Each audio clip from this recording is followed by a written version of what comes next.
ஐயப்பனுக்கு எல்லாருமே மாலை போட்டிருக்கீங்க. நிறைய பேர் வந்து ஐயப்பனுக்கு மாலை போட்டிருக்கீங்க. முதல்ல இருமுடி தூக்கிட்டு போனது யாரு? முதல்ல இருமுடி தூக்கிட்டு போனது யாரு? கிடையாது. முதல்ல வந்து இருமுடி தூக்கிட்டு போனது யாரு? இருமுடி எப்படி வந்துச்சு அப்படின்னா, அன்று பந்தலராஜனோட மனைவிக்கு வந்து தலைவலி, எல்லாருக்குமே தெரியும் தலைவலி. அப்ப தலைவலின்னும் போது புளிப்பால் கொடுத்தாதான் சரியாகும்னு சொல்லி பொய்யா ஒரு கதையை சொல்லிட்டாங்க.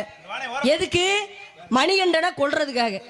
மணிகண்டனை கொல்ல முடியுமா? அதனால வந்து என்ன பண்ணாங்க அப்படின்னா, பந்தலராஜோட மனைவிக்கு தலைவலின்னு சொல்லி புளிப்பால் எடுத்துட்டு வர சொல்லிட்டாங்க ஐயப்பனை.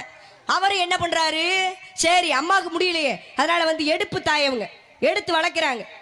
அப்ப என்ன பண்றாங்க அப்படின்னா, காட்டுக்குள்ள போனோம் அப்படின்னா எது கெட்டு போகாதோ அதெல்லாம் என்ன பண்றாரு, பந்தலராஜன் வந்து அவங்க மயனுக்கு ரொம்ப வந்து கவலைப்பட்டு செஞ்சு கொடுக்குறாரு.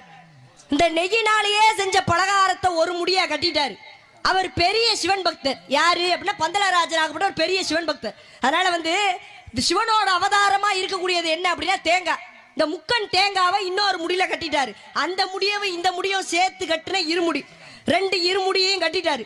கட்டி முடிச்சு ஐயப்பன் தலையில தூக்கி வைக்கிறாரு. அப்பா காட்டுக்குள்ள போற, அதனால வந்து நெய்யினால செஞ்ச பலகாரம், நெய்யினால செய்யப்பட்டதை செஞ்சா கெட்டு போகாது, அதனால ஒரு முடியில நெய்யினால செய்யப்பட்டதை வச்சிருக்கேன். இன்னொன்னு உனக்கு பாதுகாப்புக்கு முக்கண்ணோட அந்த அவதாரமாவே இருக்கக்கூடிய தேங்காயை ஒரு முடியில கட்டியிருக்கேன்ப்பா. இந்த 2 முடியையும் எடுத்து தலையில வச்சுக்கிட்டு அதுக்கப்புறம் புளிப்பால் எடுத்துட்டு வர போப்பான்னு சொல்றாங்க. இந்த இருமுடியை தூக்கிட்டு போனது யாரு முத அப்படின்னா, அந்த மணிகண்டன் தான் முதல்ல இருமுடியை